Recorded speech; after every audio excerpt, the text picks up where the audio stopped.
Hey everyone, and welcome to episode 5 of Daz Dee TV, and in today's show we're going to be talking about periodization. So let's get into the show. Very quickly, overview of the APA training system, because I think it will really help just to give the context for my philosophies regarding periodization. So just to give a real life example, I've actually got 4 sheets of paper here, which are the 4 sheets of paper that I've just prepared to put on the notice board at Sutton Tennis Academy, which gives an overview of the training system at APA. So I thought I'd share that with you. So very simple, this is the first one. Hopefully you can see this. And what it says is, when you play sport at the highest level, you need to be in peak physical condition. We aim to maximize your athletic potential, meaning we make you fitter, faster and stronger so you can excel at sport. And we believe in the 5 S's of sports performance. So the 5 S's are suppleness, skill, speed, strength and stamina. Now, before you kind of all comment in and say, hey, you've missed this, you've missed agility, you've missed power, you've missed balance, they're all in there. They're all subcomponents. You've got to remember that when I'm working with multiple teams across multiple tennis academies, in order to be able to scale a program, you need to be able to keep it simple. And by having these 5 S's, we can chunk it up to a level of simplicity that everyone can obviously understand, and then we can always get into the detail later. So we talk about the 5 S's. At APA, we also talk about 2 different types of training program. So we've got, and again, I don't know if you can see this, we've got the complex session and we've got the focused session. So let me talk to you briefly about that. A complex session is simply a session where we will train multiple fitness components in one session. Now, it is my belief, and it's the training system that I use across all the centres, that with athletes who have a lower training age and have been training for usually less than a couple of years, I want to give them a little bit of everything in their training, okay? So typically these are the same athletes that will come to train with us once or twice a week. So if they're only coming once or twice a week, I'm quite comfortable that they do a little bit of everything. And so in a 30-minute session, they'd get 10 minutes of skill, 10 minutes of speed, 10 minutes of strength. Obviously, if it's an hour session, 20 minutes of each of those components. Now, there will obviously be benefiting from the training, improving their suppleness and their stamina, but more of a kind of a byproduct of those other components that we focus on. Alright, so that would be an example of a complex session. With our athletes who have a higher training age and are typically committing to training, let's say 3 or more times a week, we're more likely in that situation to give them a focused session, which means that we'll focus on one fitness component for the duration of that session, whether it be speed or strength or stamina or some other type of session.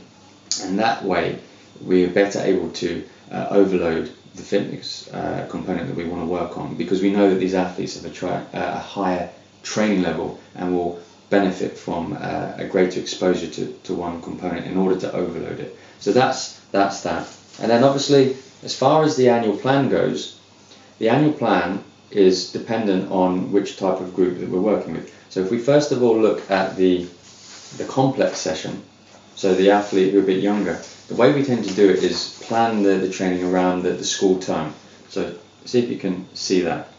Okay, so we have like term 1, which is usually 12 weeks, term 2, another 12 weeks, and then the final term, the summer term, is another 12-week block. So what I really try and achieve there is, as I've said, work on all of the components all year round, give them a little bit of everything, but try and have a main theme that changes every several weeks. So if we just take speed, for example, at the beginning of the year, in term 1, we focus on multi-directional speed, how to stop. Then, as we move through the term, I might go to straight ahead speed, and I want to improve their acceleration and their top speed mechanics running in a straight line, because I think that's important. Then I might move into the next term. We look more focused on first step speed and their ability to be explosive and get off the mark in any direction, forwards, backwards, sideways, whatever. And then we might then move into back to multi-directional speed, but now looking at more advanced ways of changing direction. So how to run forward and stop and plant, how to move sideways and cut. And then finally, in that final term, as an example for speed, we might move into what I call sport-specific speed and look more at the tennis-specific footwork. So that's an example of how we might build our training periodized plan, if you will, for our more developmental level athletes. For our athletes who are doing the focus sessions, the athletes that have a high training age and are most probably coming in several times a week and maybe multiple times per day, our annual plan will look a bit different. And what I tend to do is follow, I guess you could call it more of a linear periodization plan, where the first 6 months we're going to move from endurance to strength to power endurance. Then in the next 6 months we do a similar cycle, but we don't put so much emphasis on endurance. We start with strength, we go to speed this time, then to power endurance. So effectively, in the first training cycle, we might emphasize endurance a bit more to build that foundation of core endurance, cardiovascular endurance, muscular endurance. And then obviously, having built that the first time around, the second training cycle, we'll put more emphasis on speed. Okay, so that's just an example of the annual plan there. And then really just to kind of speak to periodization, I would say that on one hand, yes, it is essentially a linear periodization model, which means that the training focus changes in a kind of sequential manner from those components of fitness, and let's use strength as an example, from something that can be done in lower intensity but at higher volume. So this would be your strength endurance, your anatomical adaptation, if you want to call it that. Maybe you're doing 3 sets of 15. Then in later training cycles we move on to hypertrophy, maybe 4 sets of 10. Then max strength, 5 sets of 5, intensities going up, volumes going down, and then maybe we're getting into our explosive work, 5 sets of 3, etc., etc. And I would do that over the course of that 6-month training cycle. And this would be more general in nature and then more specific in nature. But the key thing I want to say is that if you apply this kind of linear periodization literally, what it means is that you don't do any explosive work until you get to the end of the cycle, right? Now, obviously, the issue I have with that is that you need to be developing the skills from the beginning, so that when you do have the opportunity to load those more explosive qualities, they have the capacities to actually perform the exercise properly. So what I would say is, while I do think my training is more linear in terms of where we put the emphasis on the training of those capacities, you can see here that in any given cycle, even if I am, let's say, in the beginning of the year and training strength endurance, I'm still teaching relevant competencies that will allow me to move into the next phases. So if hypertrophy, I know I'm going to be doing quite a lot of body weight conditioning for like 10 reps of chin-ups and press-ups, things like that. I know I need to be practicing the techniques of these things early.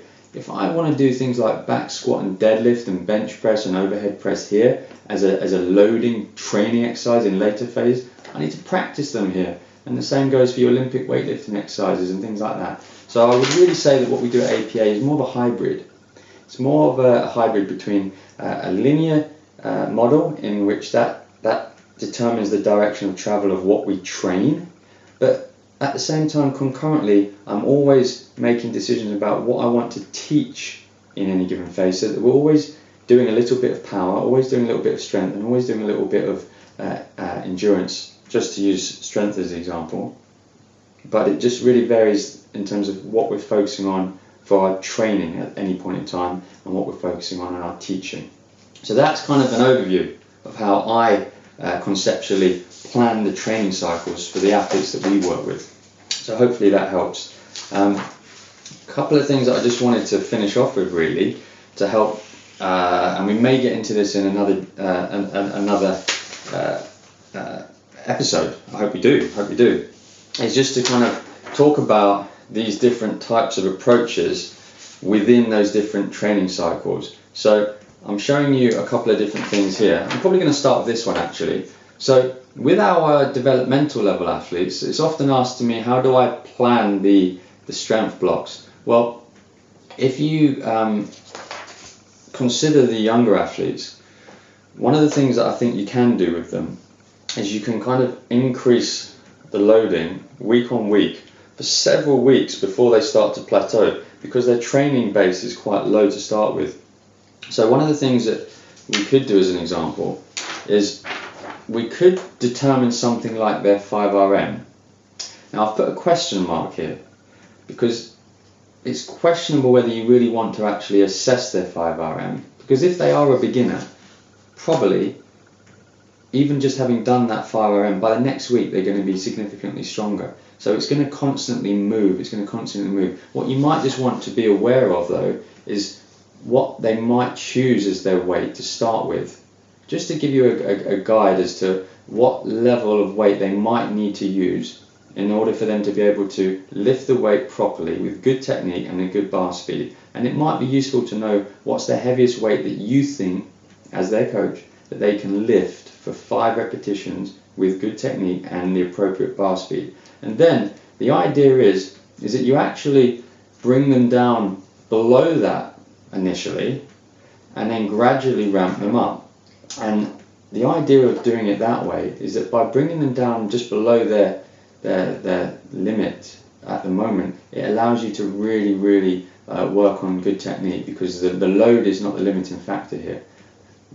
It's something that I have tried, and other people may say that, hey, if you're going to start here and that's the start point where their technique is already good and their bar speed is good, why don't you just move from that point upwards? But in my own experience, I found that if you start a bit lower and you take a little bit longer, you get longer gains before you reach that plateau. Okay, and an example of a typical program, again, I'm just using a template from my colleague James Baker, Proformance. He's used this type of approach, which I've just highlighted in bold here to make it a bit easier to see. So just to stress, to make sure I've explained this clearly, we've talked about them doing a 5RM, questionable whether you need to, but this would represent their 100% at the beginning of the training block. Now, for the reasons I've already explained, we might explore working at loads that are less than the weight that they can currently handle, just to work on technique. But over 1, 2, 3 weeks, build it up, and then in that 4th week, have a go at lifting a weight that was heavier than the weight that you could do at the beginning of the block. And you'll also see, I'm suggesting that you might even want to do it at a reduced volume. And that's what I speak to at the bottom here, that you could introduce a volume deload. And it's quite common that for your more developmental level athletes, you can keep increasing the load for more weeks in a row. So you're really trying to increase intensity quite steeply. But in order to help them recover and have the opportunity to increase their strength in those final phases of the cycle, just take away some of the volume. Let me show you something that's more suitable for an intermediate or advanced lifter. So this is an example of a 12-week plan, 4-week plan, 1, 2, 3, 4. The next 4-week block, so weeks 5 to 8, and then the final 4 weeks blocks, 9 to 12. And you'll see here that this time we're talking about a 1RM. So 100% this time represents the heaviest weight that they can lift once. So with your more advanced athlete, again, whether you actually measure the 1RM or whether you predict it using a 3 or a 5RM or some other kind of method using an accelerometer like a GymAware, you are now working at a high percentage, because these are percentages of their 1RM, not percentages of their 5RM. And to give you the example, we might start with 5 sets of 5 and then a couple of weeks at 4 sets of 5, but then you can see in that final week there's an actual intensity deload. They've gone down to 70%, all right? And then the same thing follows here, that we've got 80, 85, 90. We're starting off with sets of 3 to 2, and then again, once we've had a go at lifting something that's quite intensive, you'll see an intensity deload back down to 65%. And finally, this block here, we're looking at trying to get to 100% 1RM in our third week. And what we've done is we've built in some intensity deload in the week before the 1RM attempt and in the week after.